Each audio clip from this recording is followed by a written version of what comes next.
آقا کریم رؤوف الرحیم صلی اللہ تعالی علیہ وآلہ وسلم کے پیارے اللہ تعالیٰ قرآن مقدس میں ارشاد فرماتا ہے وَمَا خَلَقْتُ الْجِنَّ وَالْإِنسَ إِلَّا لِيَعْبُدُونِ، ہم نے جن اور انس کو، انسان کو عبادت کے لیے پیدا کیا۔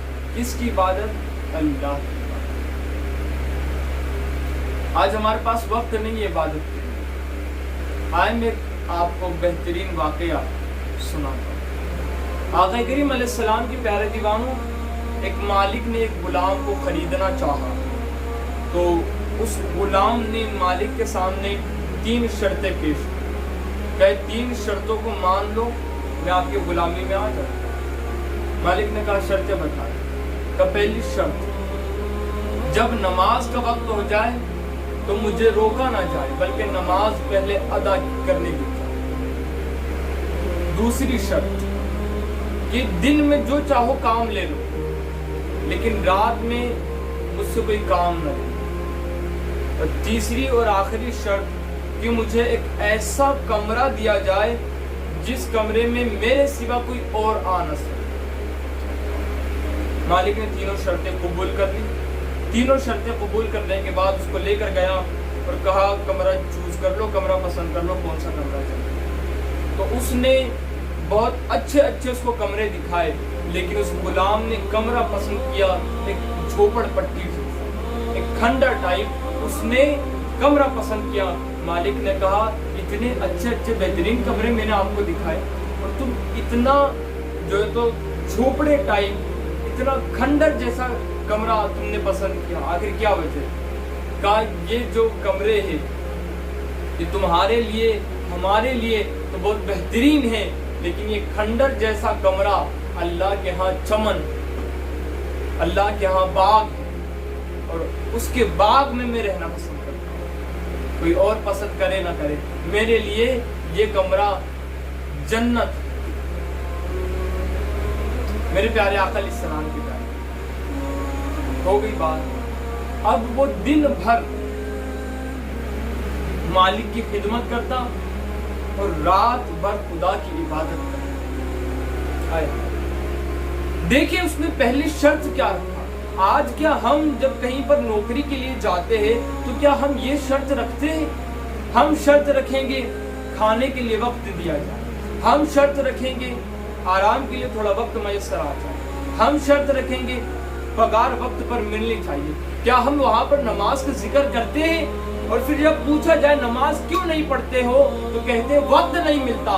میرے بھائی وقت کیسے ملے گا جب تجھے دلچسپی ہی نہیں ہے خدا کی بات؟ اگر تجھے دلچسپی ہوتی تو وقت نہ ملنے کے باوجود بھی تو وقت نکال کر ضرور پڑھتا، اور اگر پھر بھی وقت نہ ملتا تو ضرور اس رب کے آگے گریہ وزاری کرتا، روتا، لیکن دلچسپی ہی نہیں۔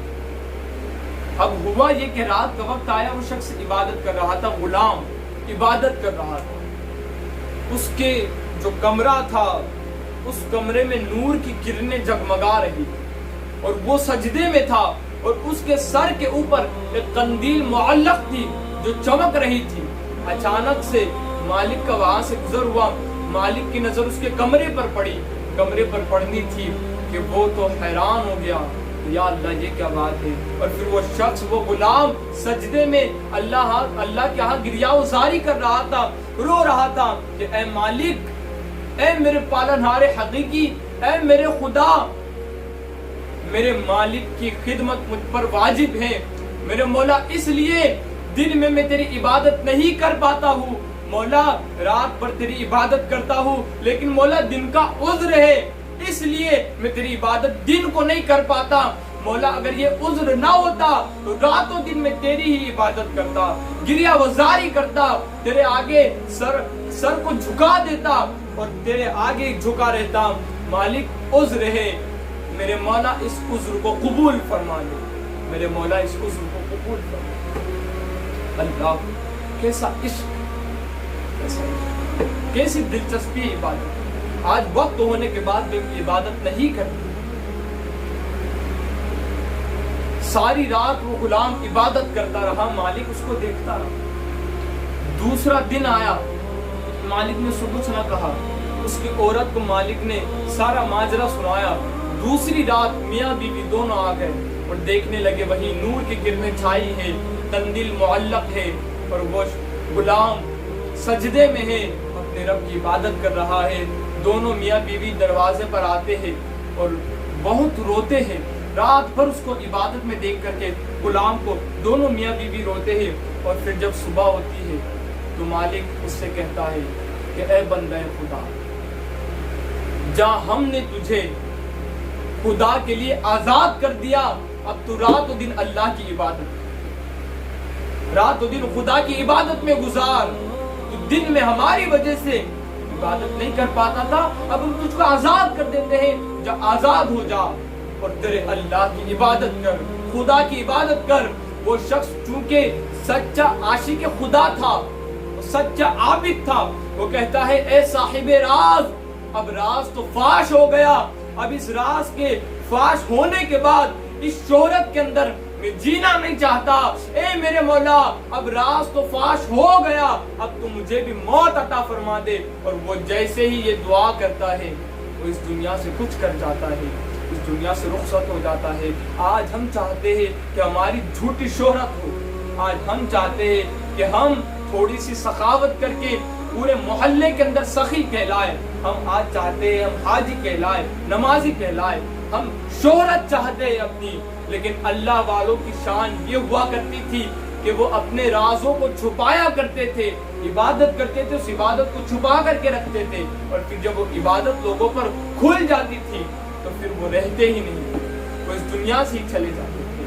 آقا کریم علیہ السلام کے پیارے دیوانوں، اس واقعے سے میں کیا سیکھنے کو غور، عبادت کے لیے وقت نکالے، اس لیے کہ اللہ نے ہمیں عبادت کے لیے پیدا کیا۔ جب نوکری تلاشنے کے لیے جائے پہلی شرط نماز کی رکھے کہ ہمیں نماز کا وقت دیا، اور اس اللہ کے ہاں اخلاص کے ساتھ، خلوص کے ساتھ عبادت کرے۔ جو عبادت کرے اس کے اندر دکھاوا نہ پیدا کرے، ریاکاری نہ پیدا کرے، عبادت کو چھپایا کرے۔ اللہ والوں کی شان یہ ہوتی تھی کہ وہ چھپتے نہیں تھے، چھپتے تھے، وہ اپنی عبادات کو چھپاتے نہیں تھے، چھپاتے تھے، وہ اپنی شان کو چھپاتے نہیں تھے، چھپاتے تھے۔ لیکن آج الٹا ہے، بالکل اپوزٹ ہے۔ آقا کریم علیہ السلام کی پیارے دیوانوں، عبادت کرے اخلاص کے ساتھ، عبادت کے لیے وقت نکالے، عبادت میں ریاکاری نہ پیدا کرے۔ اللہ تعالیٰ ہم کو دونوں جہان میں کامیابی و کامرانی سے ہمکنار فرمائے۔ واللہ اعلم عز وجل ورسولہ اعلم، صلی اللہ تعالی علیہ وسلم۔